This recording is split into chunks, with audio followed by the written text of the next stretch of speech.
హోంశాఖ సహాయ మంత్రి అయిన తర్వాత నన్ను సాధారణంగా ఆహ్వానించి నాకు సన్మానం చేసినందుకు ముందుగా సంఘానికి సంఘ ప్రతినిధులను కూడా హృదయపూర్వకంగా ఎందుకంటే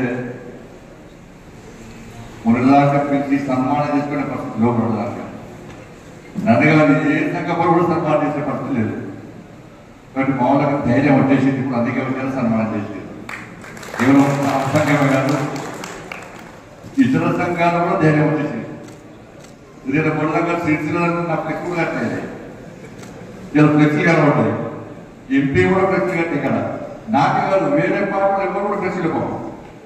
ఎక్కడ ఏ సంఘాల సమావేశాలు సరే ఇప్పుడు అందరం కలిసి ఉండాలని చెప్పి ఒక ఆలోచనతోని, ఒక మంచి ఆలోచనతోని రాజకీయాలకు అతీతంగా ఏ కులానికి సంబంధించి ఆ కులం అభివృద్ధి చేసుకోవాలి, ఆ కుల సంఘ భవనాలు నిర్మించుకోవాలి, ఆ భవనాల ద్వారా 10 మంది ఆ కులానికి సంబంధించిన పేదలకు సహాయం చేయాలని చెప్పి ఒక ఆలోచనతోని అన్ని కుల సంఘాలు కూడా నేను ఎంపీ ద్వారా సంప్రదించడం, చాలా సంఘాలకు ఎంపీ నిధుల నుంచి నేను ఇచ్చే ప్రయత్నం చేసిన.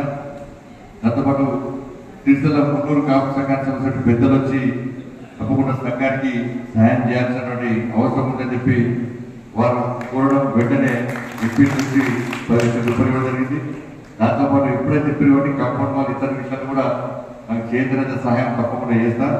మీలో ఒకరిగా మీ వాడిగా తప్పకుండా మీకు అండగా మీకు సహాయం చేస్తారని సందర్భంగా. కాబట్టి ఏ కుల సంఘమైనప్పుడు కూడా రాజకీయాలకు అతీతంగా ఆ కులానికి సంబంధించిన పేద ప్రజలను ఆనుకొని కష్టాలు ఇబ్బందులు మనకు చేదోడు వాదోడుగా ఉన్నప్పుడే ఆ కుల సంఘాలకు సమాజంలో మంచి గుర్తింపు ఉన్నది. ఆ కుల సంఘాలు రాబోయే రోజుల్లో ముందుగా ప్రయత్నం జరుగుతామంట ఆలోచన ఉంటుంది. కానీ కుల సంఘం అంటే అన్ని రాజకీయ పార్టీలు లేకుండా అవుతాం. కాబట్టి అందరూ కూడా రాజకీయాలను పక్కబెట్టి అధికారంలో ఏ పార్టీ ఉన్నా పార్టీతో సహాయం తీసుకోవాలి, తప్పదు అనమాట. నేను ఎంపీ ఉన్నా కాబట్టి భారతీయ జనతా పార్టీ సంవత్సరానికి చాలా మంది ఈ కులానికి సంబంధించిన నాయకులు కాబట్టి నా ద్వారా సహాయం చేసుకునే అవకాశం చేయడం ఇబ్బంది. కాబట్టి ఆ నిధులను మనం అందరికి ఉపయోగపడే విధంగా చేసుకునే ప్రయత్నం చేయాలి. దానికి చాలా సందర్భంలో చాలా కుల సంఘం నాయకులు వచ్చి మేము ఆఫీస్ పెట్టుకుంటామంటే ఎక్కడ పైసలే కార్యాలయం పెట్టుకుంటే దాంట్లోనే పేదలకు లాభం ఉండదు. ఓన్లీ ప్రెసిడెంట్, సెక్రటరీ, ట్రెజరర్ వాళ్ళకు మాత్రమే కార్యాలయం. ఇప్పుడు దాంతో ఫాయిదా ఉంటుంది. కాబట్టి ఇటువంటి మినీ ఫంక్షన్ హాల్స్ కానీ ఇప్పుడు ఫంక్షన్ హాల్స్ చుట్టూ ఆ స్థలాన్ని కాపాడుకునే కంపౌండ్ వాల్స్ కానీ, బోర్వెల్స్ కానీ, లైట్ కానీ ఇటువంటి అవసరాలకు మాత్రమే నేను ఎంపీ నిధులు ఇస్తున్నాను. ఎందుకంటే ఆ నిధులు అందరికి ఉపయోగపడాలి. మోడీ గారు అవసరం పడి మీరు వచ్చిన వెంటనే ఓట్ల కోసం ఇష్టానుసారంగా నిధులు ఖర్చు పెట్టే ప్రయత్నం చేయకండి. మీ నిధులన్నీ కూడా 10 మందికి ఉపయోగపడే విధంగా ఉన్నప్పుడే ఆ నిధులను ఉపయోగించుకోని చెప్పి వారి యొక్క ఆదేశం మేరకు ఈ కరీంనగర్ పార్లమెంట్ నియోజకవర్గంలో చాలా ప్రాంతాల్లో మనం అనేక కుల సంఘాలకు మనం కమ్యూనిటీలకు నిలవడం జరిగింది. చాలా సందర్భంలో శంకుస్థాపన చేయడం జరిగింది. దాంట్లో భాగానే ఈరోజు మున్నూరు కాపు సంఘం భవనానికి సంబంధించి మనం శంకుస్థాపన చేయడం జరిగింది. చాలా సంతోషం. రాబోయే రోజుల్లో కూడా తప్పకుండా ఈ కరీంనగర్ పార్లమెంట్ నియోజకవర్గంలో అన్ని కుల సంఘాలు కూడా ఎంపీ నిధులు ఇచ్చే ప్రయత్నం చేస్తా. అన్ని కులాలను సమాన దృక్పథం చూస్తూ కూడా ఆలోచన ప్రయత్నం చేస్తాం. ఇలా మీరు ఇంత పెద్ద మెజార్టీతో నన్ను కరీంనగర్ పార్లమెంటు నియోజకవర్గ ఎంపీగా గెలిపించారు. మీరు కష్టపడి గెలిపించిన తర్వాత రెండవసారి కష్టపడి అత్యధిక మెజార్టీతో గెలిపించిన తర్వాత ఎందుకంటే పోయినసారి నేను 89,000 ఓట్లతో గెలిచిన. బీజేపీ కాంగ్రెస్ పార్టీలో హైయెస్ట్ మెజార్టీ పోయినసారి నాది.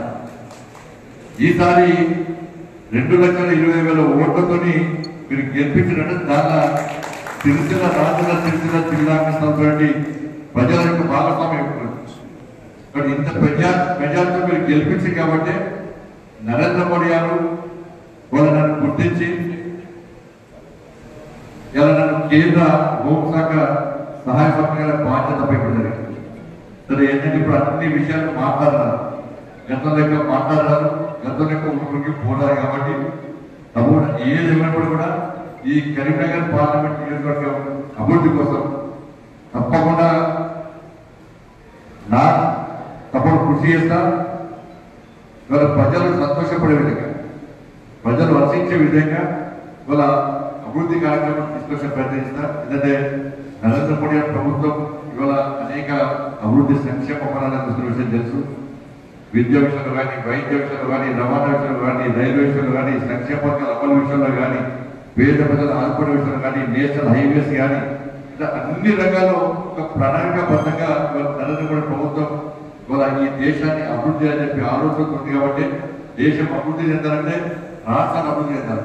రాష్ట్రాన్ని అభివృద్ధి చెందాలంటే మన నియోజకవర్గాలు, మండలాలు, గ్రామీణ ప్రాంతం కూడా అన్ని సౌకర్యాలతో ప్రజలు ఆదుకునే ప్రయత్నం చేస్తే గ్రామాలు అభివృద్ధి చెందనే ఈ రాష్ట్ర ప్రభుత్వం, ఈ రాష్ట్రం అభివృద్ధి చెందనే ఈ దేశం అభివృద్ధి చెందనే ఒక లక్ష్యంతో, ఒక విషయాల దృక్పథంతో నరేంద్ర మోడీ ప్రభుత్వం ఒక ప్రణాళికబద్ధంగా న్యాయం ప్రకారం వాళ్ళ ముందుకు వస్తుంది. కాబట్టి దానికి అనుగుణంగా కరీంనగర్ పార్లమెంట్ నియోజకవర్గంలో విద్య విషయంలో కానీ, వైద్య విషయంలో కానీ, నేషనల్ హైవేస్ విషయంలో కానీ తప్పకుండా నా వద్దు కృషి చేస్తా.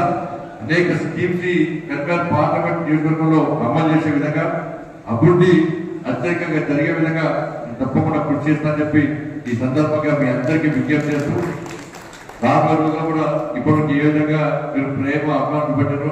నేనైతే ఇప్పుడు మారా, నేను ఎప్పుడు ఇంట్లో ఉంటాను. కొంచెం సెక్యూరిటీ ఎక్కువ ఉంది కాబట్టి నేను తిట్టుకోకూడదు. వాళ్ళ నాకేం అహంకారం ఉన్నది, నాకు గెలవ ఉన్నది, ఎప్పుడు నవ్వుకుంటానమంటారా?